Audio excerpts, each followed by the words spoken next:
नमस्कार, आप देख रहे हैं भारत सच की आवाज। गोरखपुर में जहां नगर निकाय का चुनाव इस समय तेजी से चल रहा है, इसी क्रम में आज हम पहुंचे हैं वार्ड नंबर 45 में, जहां हमारे साथ मौजूद हैं विक्रांत सिंह। उनसे हम बात करेंगे और जानने का प्रयास करेंगे किस एजेंडे के साथ जनता के बीच में जा रहे हैं और क्या तैयारियां चल रही हैं। सर, इस समय देखा जाए तो चुनाव की सरगर्मियां बहुत तेज हो चुकी है और हर प्रत्याशी जनता के बीच में जा रहे हैं और अपना अपना वादा और अपना अपना एजेंडा बता रहे हैं। ऐसे में आप किस मुद्दे के साथ जनता के बीच में जा रहे हैं? देखिए, मेरा पहले तो आप दोनों लोग का बहुत बहुत स्वागत है। मेरा मुद्दा बहुत सिंपल है। जो हमारा वार्ड है मुख्यतः ये रेलवे का वार्ड है। इसमें एक ही दो कॉलोनियाँ हैं जो प्राइवेट हैं, जिनमें काम नगर निकाय से होता है। जो वर्तमान पार्षद हैं, जिससे पहले भी रह चुके हैं, तो विकास के प्रति एकदम उदासीन, कॉलोनी के प्रति, मोहल्ले वालों के प्रति उनका कोई जैसे किसी तरीके का कोई योगदान नहीं है। 10-10 साल से सड़कें खराब थी, नालियाँ खराब थी, डिवाइडर की दिक्कत थी, 2-2 साल 3-3 साल तक नालियों के ऊपर स्लैब्स नहीं पड़े हुए थे। वो हम लोगों ने आपस में मोहल्ले वालों ने मिलकर लगवाया था। कई बार फ़ोन किया गया, रिस्पॉन्स नहीं रहा, तो जनता का इस चीज़ से आक्रोश है। उसके बाद वो सिक्योरिटी एक सबसे बड़ी चीज़ है। तो मेरा एक मुख्य विज़न है जो कैमरे पूरे वार्ड कैमरे, CCTV कैमरे इंस्टॉल कराना, और दूसरा जिससे क्योंकि अगल बगल में यहाँ का एरिया थोड़ा सा, जैसे हमारा दारू वारू की दुकानें, तो थोड़ा सा माहौल ऐसा हो जाता है, माँ बहन बेटियाँ जो रात में आती हैं उनके लिए खतरा है, और चोरी वोरी से भी थोड़ा सा हम लोग को सहूलियत हो जाएगी। तो CCTV, दूसरा पर्यावरण, तो इसको मैंने अपने सोच से चला कि मैं चारों तरफ पेड़ पौधे, हरियाली, इसके अलावा थोड़ा सा शिक्षा पे मेरा फोकस है कि जो बच्चे मेरे वार्ड में हैं, कमज़ोर हैं, जिनका कहीं स्कूलों में नहीं हो पा रहा है, तो उनका एडमिशन कराते हो, शिक्षा पे पूरा ध्यान दें। तो मुख्य तौर पे जो मेरा विज़न है, मेरा विज़न विकास में जो है वो एक शिक्षा है, पर्यावरण है, सुरक्षा। कहीं ना कहीं अभी तक के जो पार्षद हैं वर्तमान में या इसके पहले रह चुके हैं, कार्यों को उनके देखा जाए तो अभी तक खरा नहीं उतर पाए हैं अपने वार्ड संख्या 45 में। अभी इस समय ज़्यादातर देखा जा रहा है, हर वार्ड में लगभग देखा जा रहा है जल जमाव की समस्या ज़्यादा देखने को मिल रही है। क्या इस वार्ड में जल जमाव की समस्या देखने को मिलती है? नहीं, यहाँ के लोग थोड़ा सा जागरूक हैं इस मामले में। ये हमारा जो मोहल्ला है, लोग आपस में ही इतने जागरूक हैं कि वो लोग गंदगी उतनी नहीं करते हैं, तो जल जमाव जैसी कोई चीज़ नहीं है। हाँ, जो एक जो छोटी जब बरसात होती है, पीछे का एरिया पूरा हमारा डूब जाता है, तो उसके लिए भी नगर प्रशासन से हम लोग की बात हो चुकी है, नगर आयोग की बात हो चुकी है।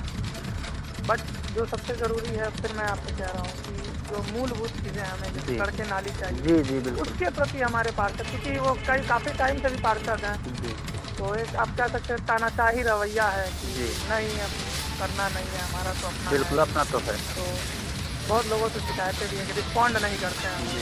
अभी हाल में ही हमारा एक, यहाँ पीछे आप देखेंगे, यहाँ पे आपको चलते मैं दिखाऊँगा, ढलान का मसला है, कई बार उनसे कहा गया, कोई रिस्पॉन्ड नहीं है। जी, अभी हमने भी आया तो देखा काफ़ी ये खतरनाक जगह, इसको देखा जाए तो खतरनाक जगह है, यहाँ पे एक्सीडेंट भी हो सकता है, ऐसा जगह है।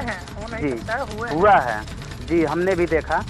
तो अभी आप जनता के बीच में जा रहे हैं इस समय, तो जनता का कितना सहयोग और समर्थन आपको मिल रहा है? जनता का पूरा सहयोग है, और सब कुछ सही रहा तो इस बार यहाँ पे कमल खिलेगा, इसमें कोई दो राय नहीं है। इस बार जनता उनसे परेशान है, क्योंकि देखिए झूठे वादे बहुत दिन तक नहीं चलते हैं, तो जनता अपना काम कर रही है, हम अपना काम कर रहे हैं जी। और इस बार जो योगी जी का जो विजन है जी, जो केंद्र में भाजपा है जी, राज्य में भाजपा है, नगर में सभी जानते हैं कि मेयर भाजपा का रहेगा जी, तो आदमियों ने भी जनता ने भी तय किया है कि आदमी उसी को बैठाना है जो उनका काम कर सके, जहाँ पे वो काम करवा सके। तो इस बार तो जनता ने ठान लिया है कि बदलाव होगा।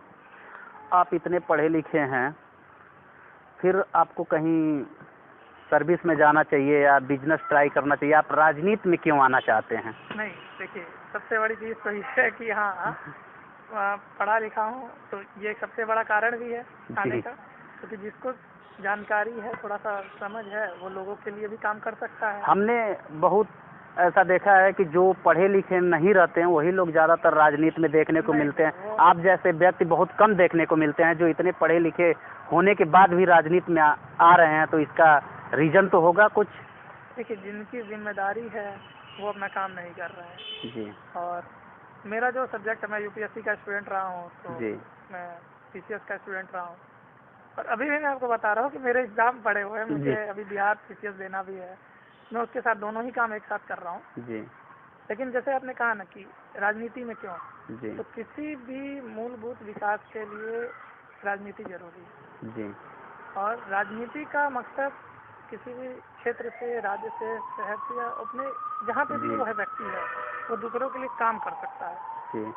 तो मेन मकसद, और जो समझदार है, मैं उनकी बात नहीं करूँगा, पहले में और अभी में बहुत फर्क है। जी। और समझदार लोगों की ही राजनीति में जरूरत है, पढ़े लिखों की, क्योंकि उनको पता होना चाहिए कि उनके अधिकार क्या हैं, जनता के अधिकार उनके प्रति क्या है, जनता को भी पता होना चाहिए कि उनका अपने प्रतिनिधि के प्रति अधिकार क्या है। जी। तो ऐसे लोगों को मेरा मानना है कि राजनीति में होना चाहिए। जी। आप वार्ड नंबर 45 में, जहाँ तक हमें लग रहा है कि सबसे युवा प्रत्याशी हैं, कह सकते हैं युवा प्रत्याशी हैं, क्या जनता आपको समझ पा रही है? जनता समझ रही है, जनता का प्यार भी मिल रहा है। जी। और रहा हूँ, लोगों के बीचों में रहा हूँ, बहुत ज़्यादा समय दिया है, पूरा एरिया मेरा परिवार ही है। जी। तो मेरा कम्युनिकेशन भी उनसे इजीली है, वो भी मुझसे कुछ कह सकते हैं, मैं भी उनसे कुछ कह सकता हूँ। जी। तो इस चीज़ का सबसे ज़्यादा मुझे फ़ायदा। अगर मान लीजिए जनता ने आपको नवाजा, आशीर्वाद दे दिया, आपको यहाँ का पार्षद बना दिया, तो सबसे पहले आप कौन सा कार्य करना चाहेंगे वार्ड नंबर 45 में? देखिए, सबसे पहला मेरा काम, तो मैंने आपसे पहले ही कहा कि सबसे पहला मेरा काम होगा जी कि सिक्योरिटी प्रोवाइड करना। जी। मेरी पूरी कोशिश है, कई लोगों ने ये डिमांड भी की थी कि सीसीटीवी कैमरे से कॉलोनी को कवर कर देना चाहिए। तो मेरा बनता है, अगर मैं बनता हूँ तो मेरा पहला प्रपोजल ही यही होगा कि मेरे मोहल्ले को सीसीटीवी से कवर किया जाए। जी। उसके बाद दूसरा विजन मेरा वही है कि जहाँ नालियाँ टूटी हैं, सड़कें खराब हैं और पेड़ पौधे कम हैं, जैसे आप हमारे मोहल्ले में निकले होंगे, पर्यावरण को लेके, हाँ, इको फ्रेंडली वातावरण बनाना है। जी। फिर बच्चों के लिए काम करना, क्योंकि हमारे यहाँ बहुत से ऐसे एरिया में, अगल बगल कुछ एरिया हैं जिनके बच्चे पढ़ नहीं पाते हैं पैसों की वजह से, तो उनका एडमिशन कराना है, पढ़ाई पे भी ध्यान देना है। मेरे चैनल के माध्यम से वार्ड नंबर 45 की जनता को क्या कहना चाहेंगे, क्या संदेश देना चाहेंगे? अपने चैनल के माध्यम से मेरा यही कहना है कि एक बार मुझे मौका दें, एक बार कमल का फूल खिलाए और एक बार विश्वास करें जी कि कई बार से तो उनको देख रहे हैं, एक बार हमें देख लीजिए, जब नहीं हो तो फिर बोलिए। तो जो प्रेम, और कहना नहीं है, वो प्रेम उतना दे रहे हैं, तो वो चीज़ें होंगी।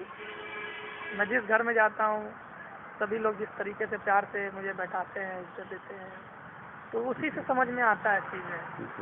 बाकी झूठे हैं नहीं, काम करेंगे, काम करेंगे तो लोगों को भी दिखेगा। नहीं, जैसे जनता ये भी कहती है कि नेता लोग आते हैं, चुनाव आता है तो आते हैं, बड़े बड़े वादा करते हैं और चुनाव जीत जाने के बाद 5 साल जो है गायब हो जाते हैं, तो ऐसा तो नहीं ना आप करेंगे जीतने के बाद? वो नेता करते हैं ना, मैं तो बेटा हूँ। अच्छा।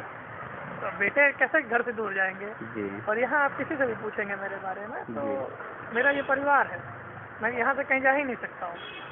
मेरा घर है, मेरा, अगर किसी को भी कुछ भी होगा तो मेरे पास आएगा, मुझे कुछ दिक्कत होगी मैं लोगों के पास जाऊँगा। जनता का सेवा करेंगे जीतने के बाद? जीतूँ या हारूँ वो विषय ही नहीं है जी। मैं जनता की सेवा करता हूँ, ये मेरा है, कर्तव्य है कि जो मुझसे हो सकता है वो मैं करूँगा। चलिए, बहुत बहुत धन्यवाद हमसे जुड़ने के लिए। आपको बहुत बहुत धन्यवाद। तो जी, ब्यूरो चीफ गोरखपुर से दिनेश कांत मिश्रा की खास report. SPM public school Karimnagar Gorakhpur.